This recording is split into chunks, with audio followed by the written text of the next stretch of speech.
Alright, catching up where we left off. Okay, so in our last video we learned how to make animations with pieces. We have 3 animations here. We have an attack, we have an idle. Ooh, look, his hand stayed big. We could probably fix that. And we have a walk. His hand's still big. Let's go back to attack. Okay, so why is his hand big, Mr. Eversole? That's not right. Okay, so right here, if you move your animation to right there at the point where his hand is big, and then you switch animations, it's gonna preserve the size if you don't adjust the size on this other page, right? There's nothing on this idle that adjusts the size of his hand or the color or the rotation of his hand. They have a reset. The reset is to set everything back to like a normal spot. So you could always call reset. A lot of times what I'll do is I will go ahead and set all the stuff. Like if I'm setting the rotation and scale on this one, I'll make sure that I set the rotation and scale on the other ones if I don't want that to happen. But that's the reason that happened. Okay, so what are we doing in this video aside from me telling you why that weird thing happened? We're going to be taking this animation, this alien in pieces, and we're going to be adding him into this game and replacing our old alien who looks like that with this new one. Alright, so this alien's fine, he's good, he's great, but I want to add in the other alien that we made who's in pieces. So I have this alien already saved. He's saved in the scenes folder under characters, alien in pieces. I think it looks like I have 2 of them. I think I might have been making another one for another student, but here we go. So what we're gonna do is we're gonna go to our regular alien scene, and I want this code from this alien. I'm gonna be reusing this stuff. So I'm gonna grab all of these things. So I'll do Control A, that'll grab all of that stuff. I'll do Control C, or you can do copy like that. Let's go back to the alien in pieces, go up to the top here, and I'm going to add a script. I'm going to put this script in the scripts folder under, I guess, units. Let me see what I have. My scenes. I have scenes characters. Let's see. Hold on. Let me take a look over here. I got scenes characters. That's where my alien in pieces is. So I guess I need a folder for I guess I need a folder for characters as well. So let's do folder characters because I want to be consistent. I'll add a script. I'll put it in the scripts folder, characters, and I'll save it as alien in pieces. So I'll hit open and create. Now it comes with all this stuff already. We don't want any of that, so I'll do Control A and Control V. That's going to paste all that stuff we got from the other one. Now the one thing I'm going to do is at the top I want to change this name so it's alien in pieces, so I know which one I'm doing here. So I have my alien in pieces. Now it's got all these things. It's got speed, target, health. And you're going to want to make sure that everything that was in your first alien is available for the second alien. Okay, so this might be a little bit of a task here. So the first alien had an action player. So let's come over here to our alien in pieces, and we'll rename this to action player. Let me make sure I spell it the same. Action underscore player, like that. So I've got action player. Now the path to this one is not sprite 2D action player. it is going to be just, I'm pretty sure it's just going to be action player. So let's change this path. So we'll say action player like that. And then we have a damage player. What does this damage player do on the other alien? Let's take a look at it. Well, if you go to the damage player, it's got a take damage normal, and then it just flashes the color. So we need to make this. So I'll go to my alien in pieces, and I'm going to add... Ooh, that thing went up there. Hold on. It went on my other monitor. Okay, so animation player, and I'm going to call this one damage player. Like that. And I'll add a new animation. I think it was called like take damage or something. I'm sure I'm getting that wrong, so I'm going to go make sure I get it right. Let's take a look at this script. It's probably in here somewhere. Take damage normal. Okay, so I'll say animation rename take damage normal. And the animation, I think it's pretty short, 0.2 seconds. I might actually be able to copy those, but I'm not really sure. So I'm going to do 0.2. I'll zoom in. I'll do 0.01. And I want to go so I can see what's happening here. Okay, so for this character, I want to adjust the color of my player here. So I've got lots of pieces, so maybe it would be smart, maybe I can modulate the very top one. Let's see.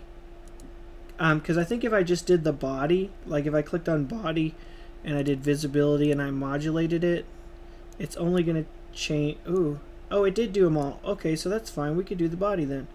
Okay, so let's do a let's first get the normal color.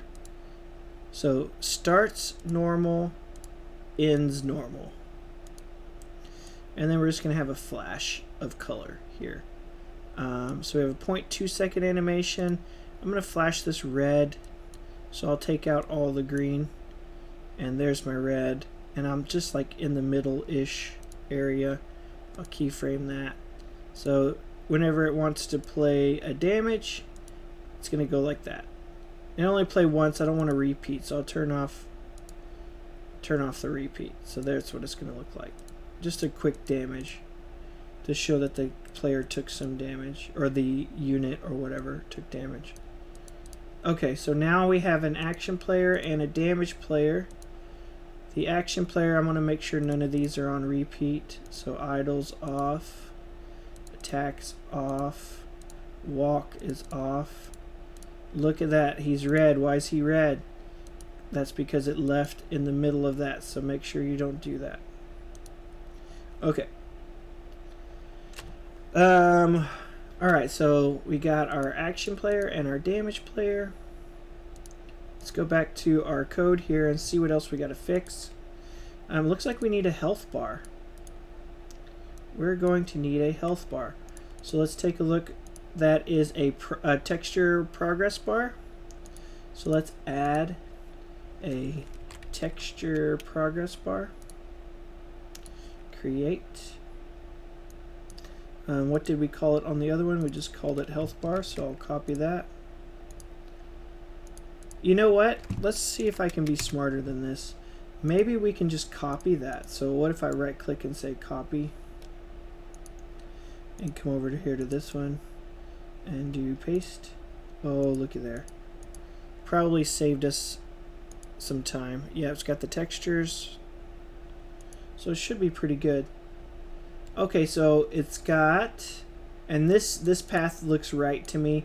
The damage player path is not correct. I need to get rid of this sprite.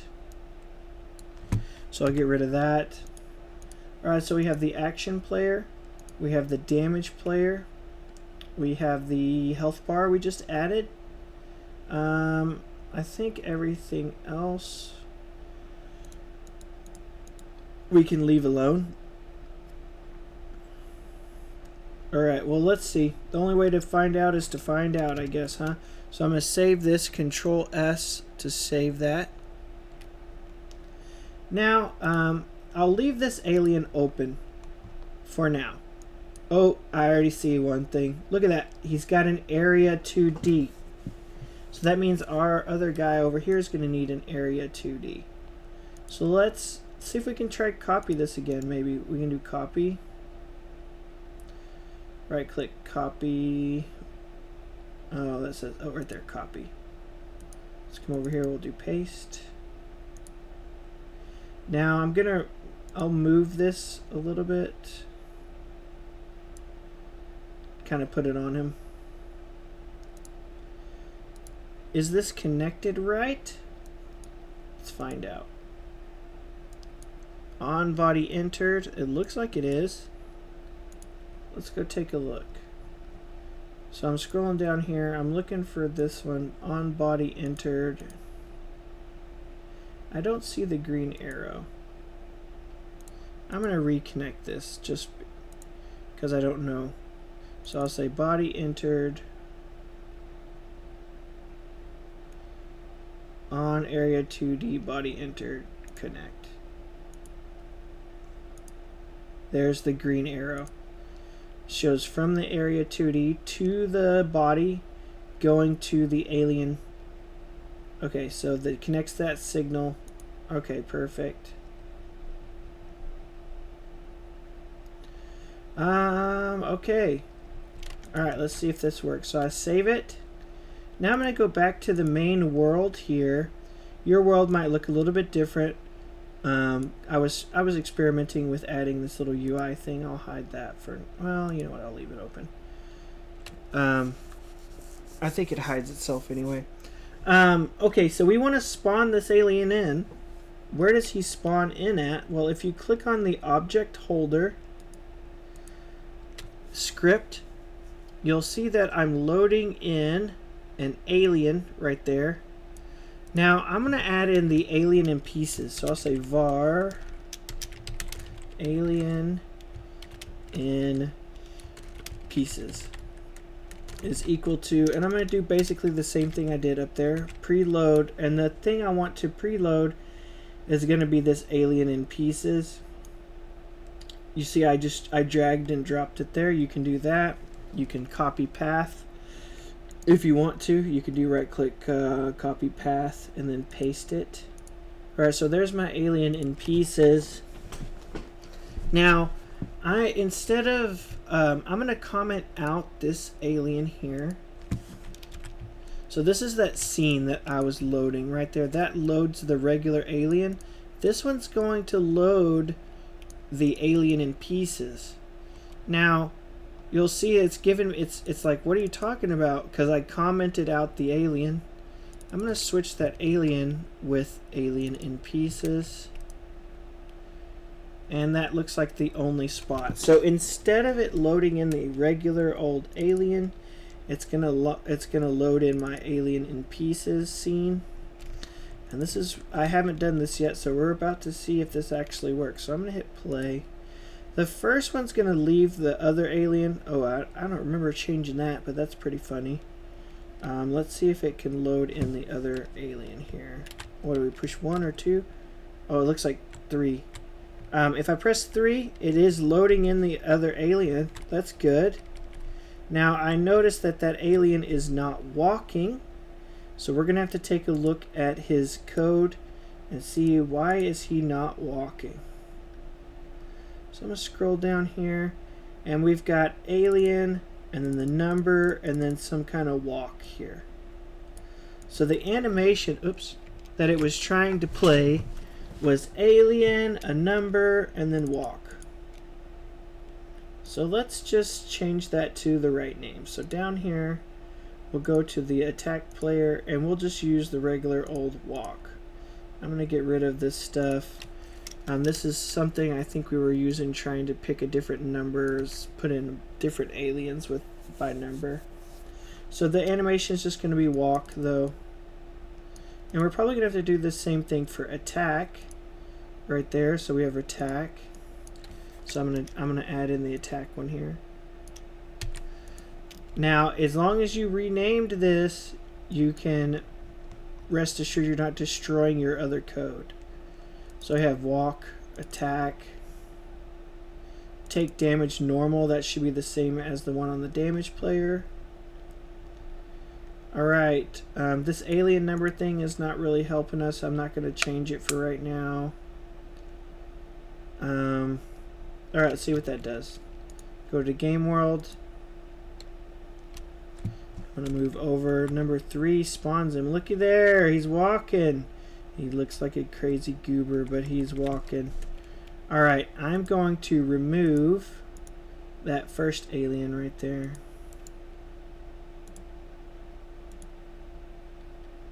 And this time I'm going to put in a different alien. I'll put this guy in there, because I want to see him attack the tower. And of course he's not walking. Why are you not walking, mister?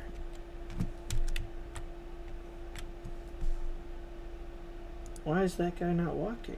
Oh, I didn't put him in the objects holder. Let's put him in the objects holder. Alright, try again. Alright, so now he's in the objects holder. He knows where the tower is at. When he wasn't in there, he couldn't find the tower, so he couldn't attack it. Alright, now he gets close enough. What happens? Charges up. Bam! Bam! Let's go. Looks like our hit timer's off a little bit, but hey, it's working. Oh, you know what? I know what it is. It doesn't deal damage until the end of the animation, I bet. But hey, it's working. It looks like I want to deal damage right there, like when it's in the front. But my alien is now a punching fool. He can punch and do some damage. Oh, he blew up that tower. Now he's just standing there. Looks like this is the part where you'd want to play the idle. But this video is getting kind of long, so I'll leave it right there. I'll see you guys in the next video.